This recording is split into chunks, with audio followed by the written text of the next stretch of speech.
Many people think faith means believing without thinking.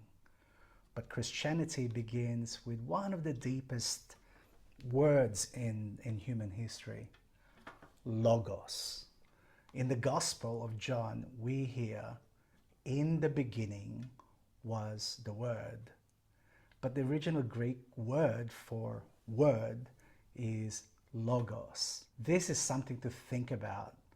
Logos does not only mean word, it means reason, logic, meaning, order, the intelligence behind reality.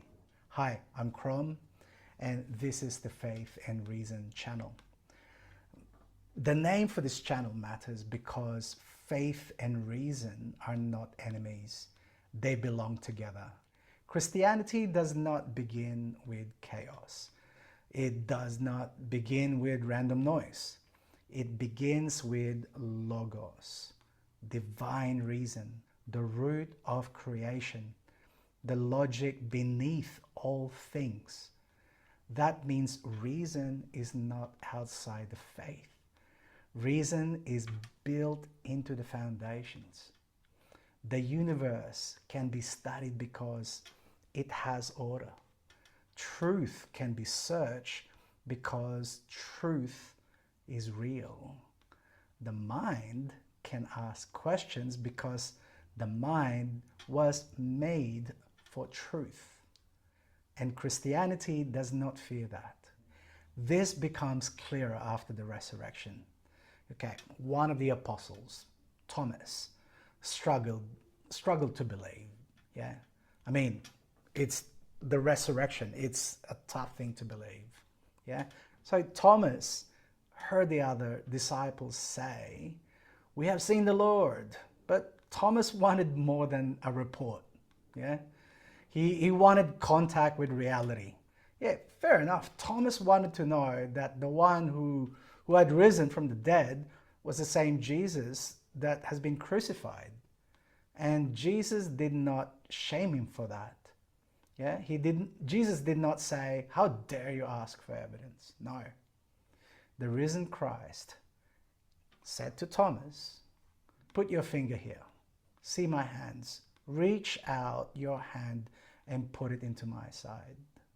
Think about that for a minute. Yeah? The Word himself, Jesus himself, invited Thomas to touch his wounds. The Logos, the Word, did not fear observation. The risen Christ did not fear the senses, sight, sound, presence, touch, experience. Yeah? Thomas's faith was strengthened through encounter, through observation, to be honest. And yes, Jesus also said, "Blessed are those who have not seen and yet believe." That matters. Yeah? Faith is not limited to physical sight, but we must not miss the balance. Jesus blessed those who believe without seeing. Yet, Jesus still invited Thomas to touch the wounds. That is faith and reason, not just blind belief, not just cold skepticism, a living encounter with truth. Thomas was not asked to switch off his mind.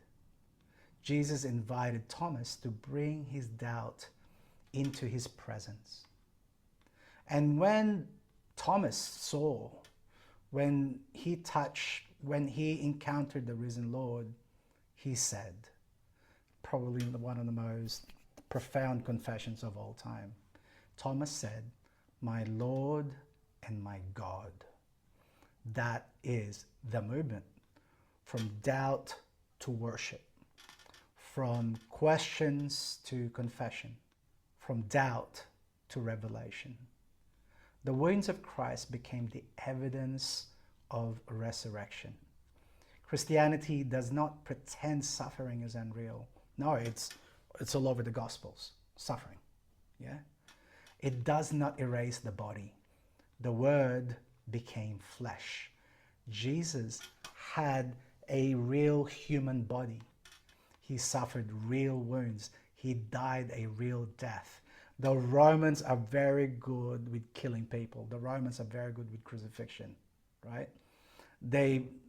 When one is crucified, they're guaranteed dead, yeah?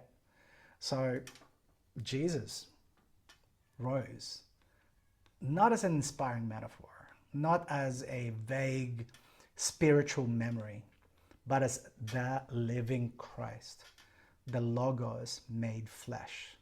So do not reduce faith to a feeling, yeah? And do not reduce reason to, well, arrogance, really. Before creation, there was the Word, Logos. And after the resurrection, the Logos, the Word, still bore wounds.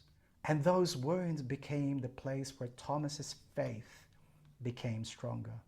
So look, think, question honestly, pray. And when Christ says, come closer, do not stay at a distance. Follow the Word, follow Him, follow Christ. If you found this video useful, share it with someone. Please like this video, subscribe to the Faith and Reason channel, and click the notification bell for the next reflection. For now, this is Crom. Pray for me, and may God bless you.